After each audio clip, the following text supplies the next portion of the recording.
on Friday, and also its summit with the U.S. sometime in May or June.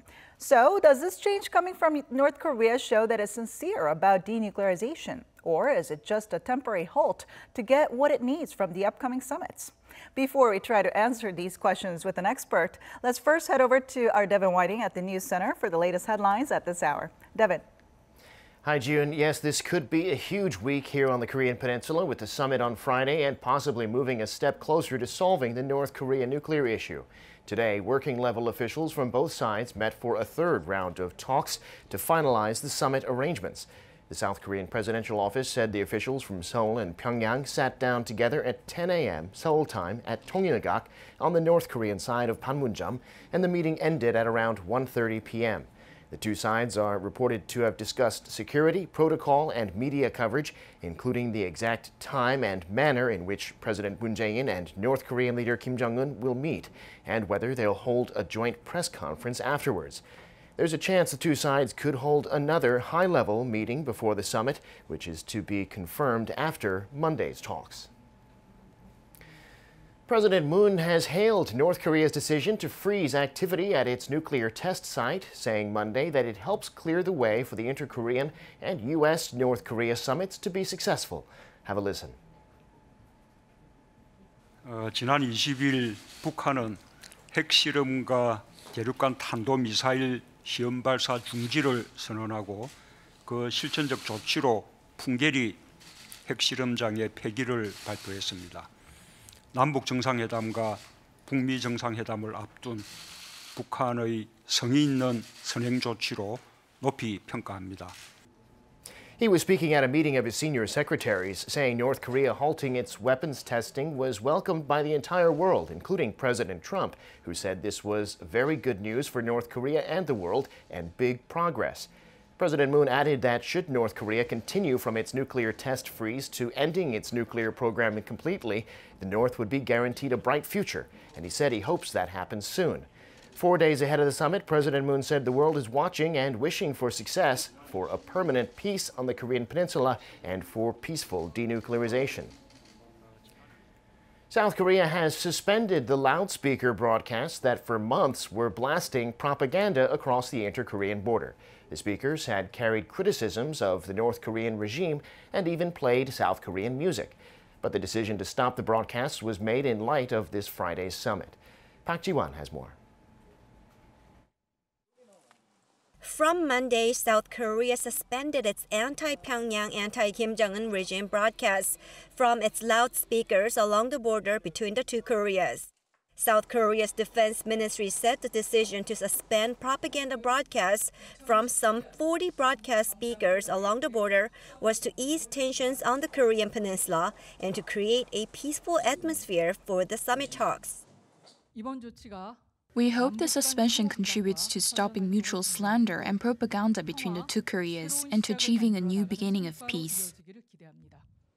Meanwhile, starting this Monday, South Korea and the United States start their annual military exercise as planned. K-Resolve is a 2-week command post exercise with computer-based simulations in 2 parts, one responding to a hypothetical attack by North Korea and the other an Allied counterattack. Some 12,000 troops from South Korea and the U.S. will participate in the exercise, which is similar in size to last year's.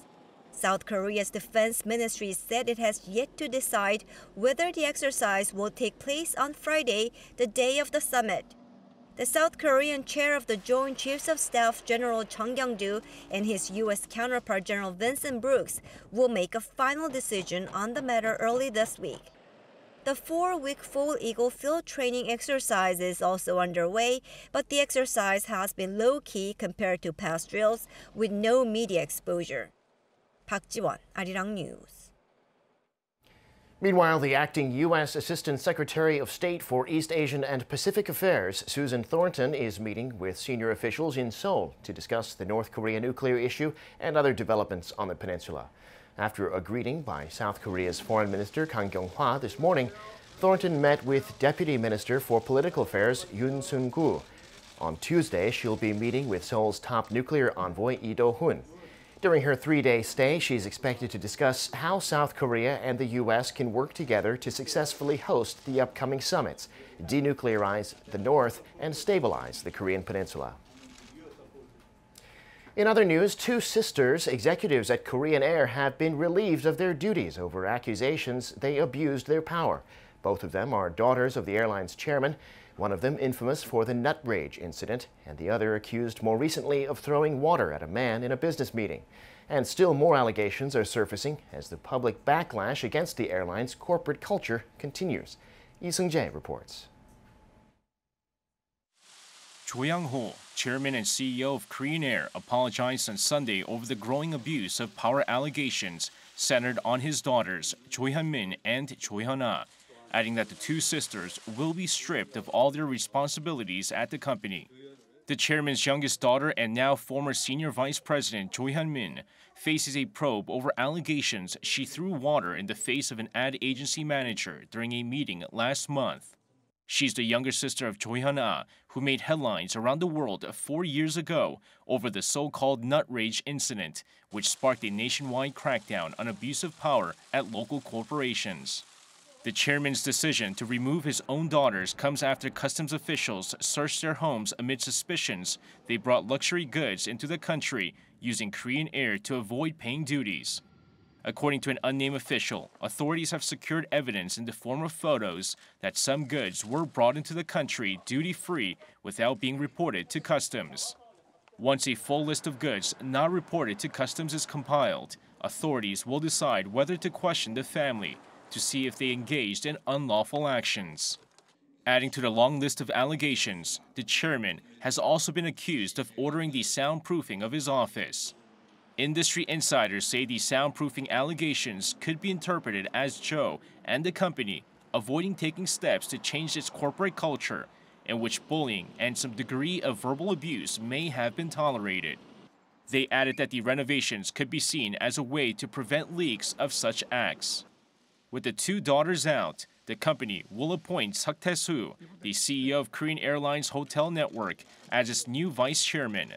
Korean Air hopes the move will help it move past the scandals and start to rebuild its tarnished reputation. Lee Seung-jae, Arirang News.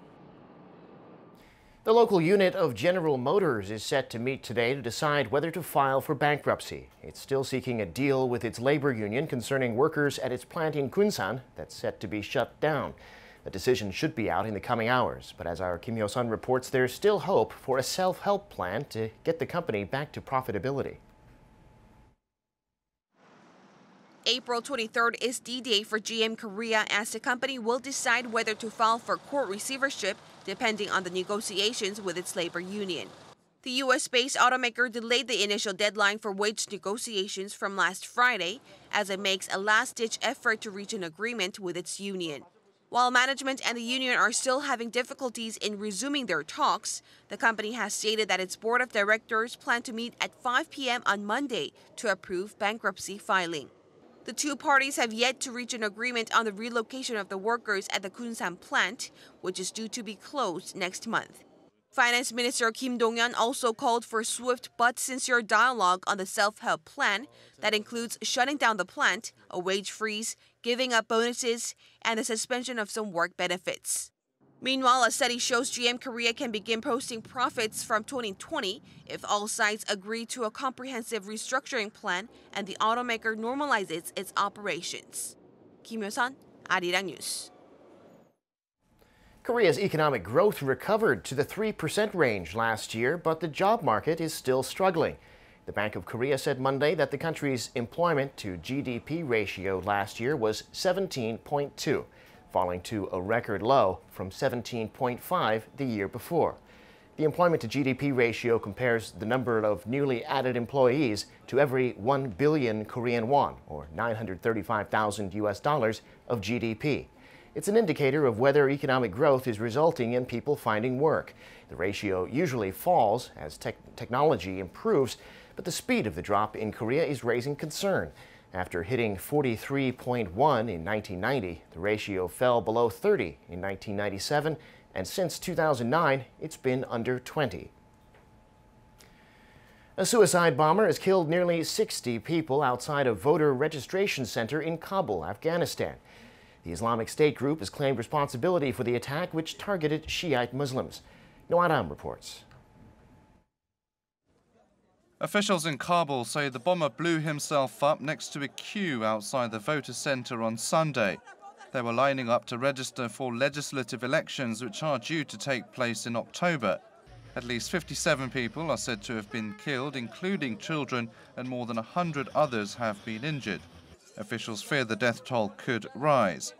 Witnesses describe the blast echoing across the city, shattering windows and damaging nearby vehicles. The Islamic State group claimed responsibility for the attack, saying it had targeted what it called Shiite apostates. The militant group has been launching a series of attacks on Kabul this year, targeting the Shia Muslim minority. 2 suicide bombings claimed by IS took place just last month, in which nearly 40 people combined were killed. Sunday's attacks also targeted a project of major importance to the credibility of President Ashraf Ghani's government. He has been under international pressure to ensure long-delayed parliamentary polls take place this year. Ghani's office issued a statement condemning the bombing, adding such terrorist attacks won't prevent people from participating in October's parliamentary elections. There has been increasing frustration at what many Kabul residents see as the government's shortcomings in securing the capital. Voter registration, which started more than a week ago, has also been repeatedly disrupted by technical and organizational problems. Noadam, Arirang News. And South Korean golfer Inbee has regained the #1 ranking in women's golf. She finished runner-up on Sunday at the 2018 Hugel JTBC LA Open in California, the newest tournament on the LPGA Global Tour. It took 2 years and 6 months for Pak to reclaim the top spot. She was last there in October 2015. I'm Devin Whiting, and those are your news headlines for this hour.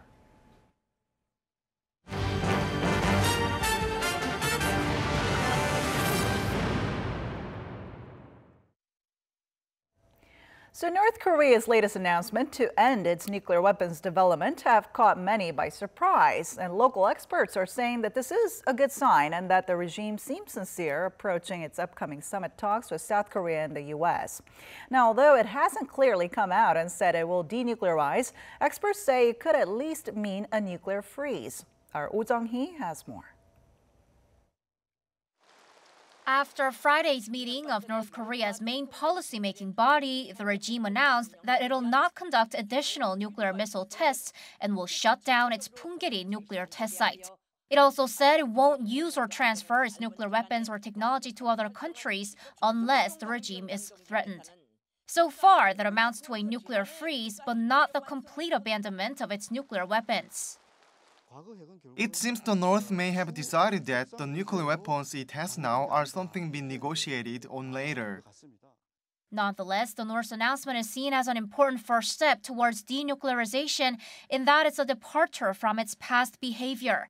In 2008, Pyongyang destroyed a cooling tower for a nuclear reactor in Yongbyon in return for the U.S. removing North Korea from its list of state sponsors of terrorism. But this time, it committed to destroying its nuclear test site without any predetermined reward. Also, it attached no conditions to the moratorium on nuclear missile tests, unlike in early March when the North said it wouldn't carry out provocations, quote, so long as talks continue. The recent announcement works in 2 ways for North Korea. It's the first time the North has officially notified its people of an end to its nuclear development, justifying that move by claiming that its capabilities are complete. But at the same time, the announcement sends a signal to the outside world that it's willing to negotiate on denuclearizing, something that could work to its advantage in the upcoming summits. Oh Jung-hee, Arirang News. And to tell us more about this, Professor Kim Yeon Ook from the Korean National Diplomatic Academy joins us in the studio today. So good to see you. Thank you. All right, so a lot came out of that Workers' Party meeting on Friday, and North Korea announced that it will end Kim Jong-un's Panmunjom policy on nuclear and economic development, and it also said that it will dismantle its atomic test site at Punggye-ri. So what can we make of North Korea's latest decisions?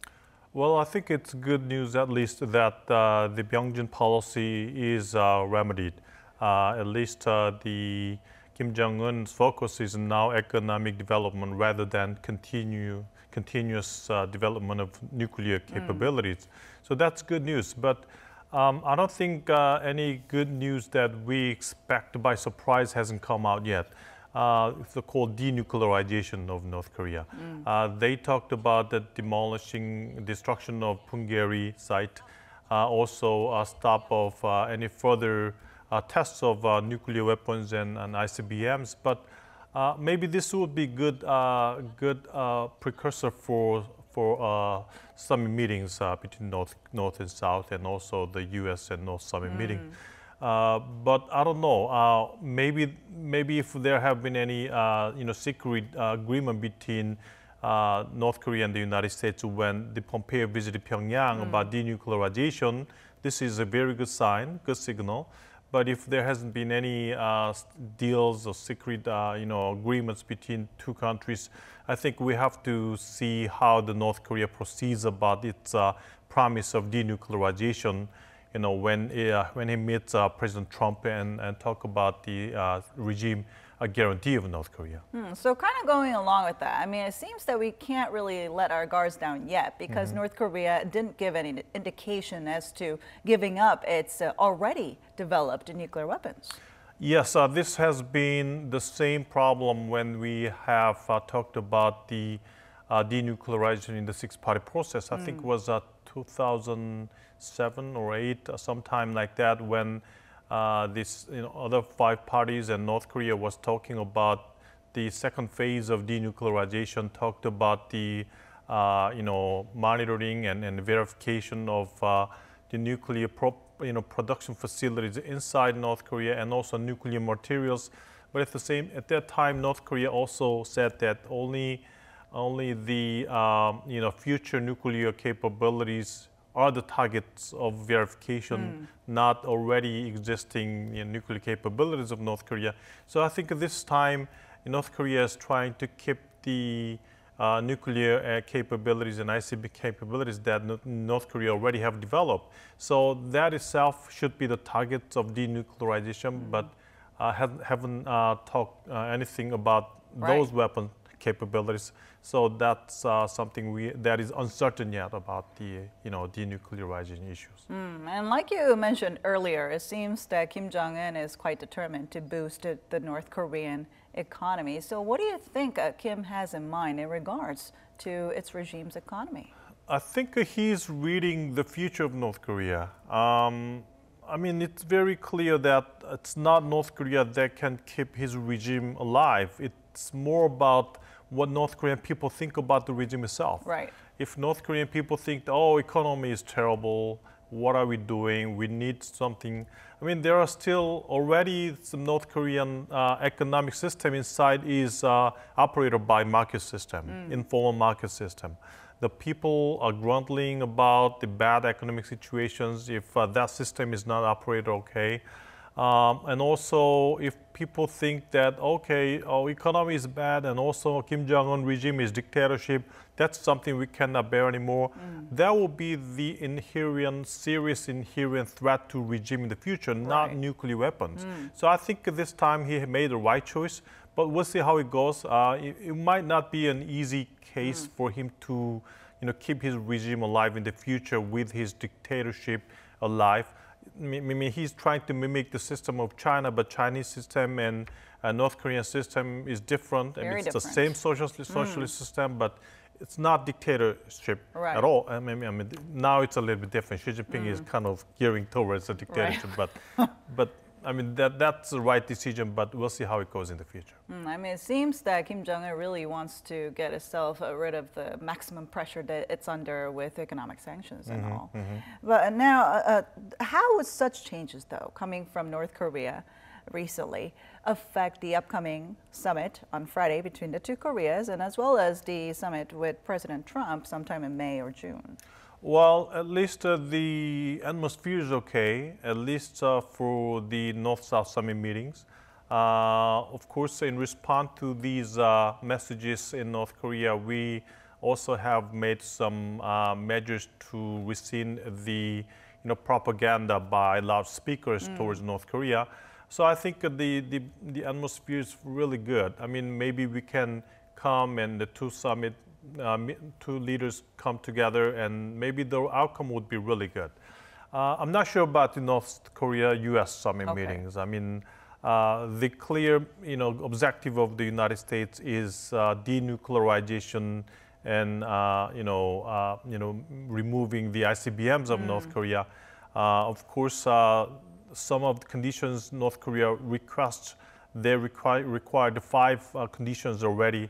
I'm not sure those all of the 5 conditions provided by North Korea will be accepted by the United States or not. That's the key issues, but we'll see how it goes. The U.S. and North Korea have to talk and talk about, discuss what kind of conditions they require and will be accepted by each other. That's the key issues, how the current atmosphere would be really successful in the summit meeting. Well, they'll somehow have to find a point to agree on. Sure.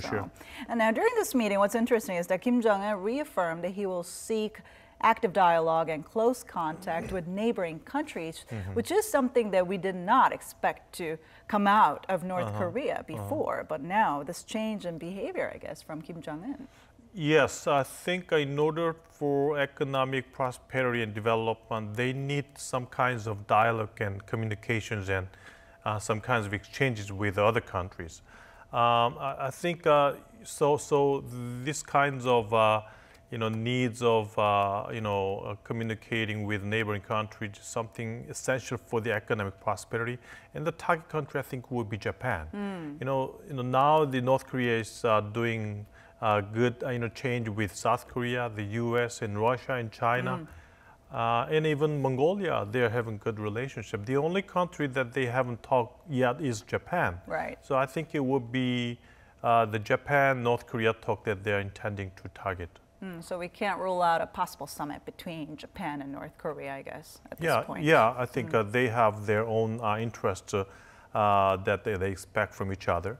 Economic support by Japan to North Korea, and maybe Japan will expect those Japanese that has been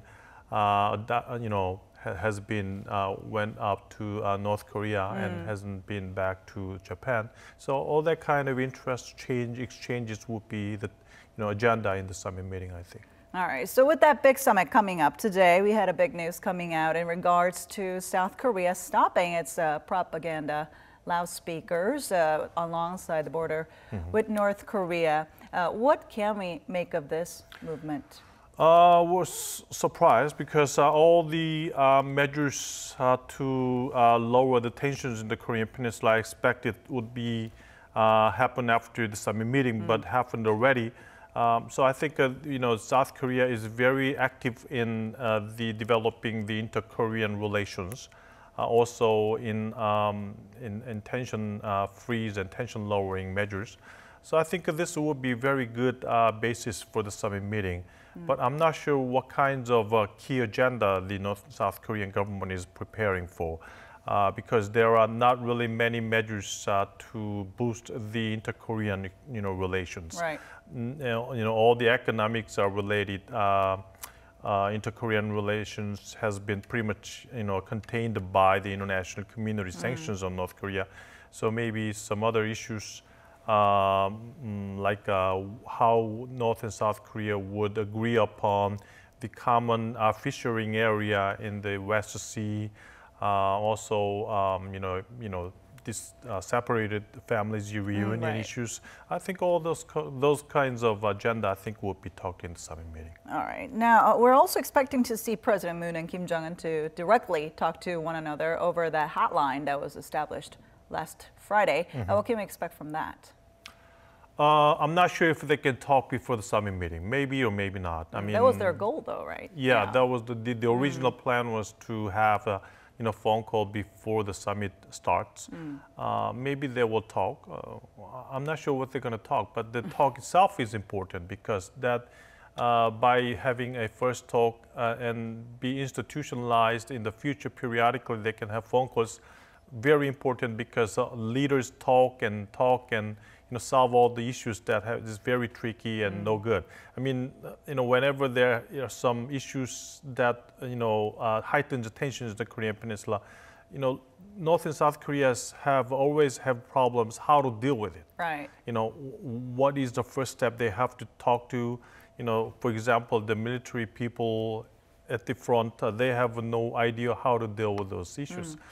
But if a hotline by leaders is open, it's very easy. They can talk and what's your problem? Okay, right. This is my problem, my intention. Okay, and it's very quick and easy way to, solve all the issues in the inter-Korean relations. So I think that is the meanings in the hotline between two summit leaders. Well, definitely positive developments that we've been seeing recently. Thank you so much for your insight today. Thank you very much. And that brings us to the end of our show, but stay tuned to Arirang for more news updates throughout the day. As always, thank you for watching and goodbye.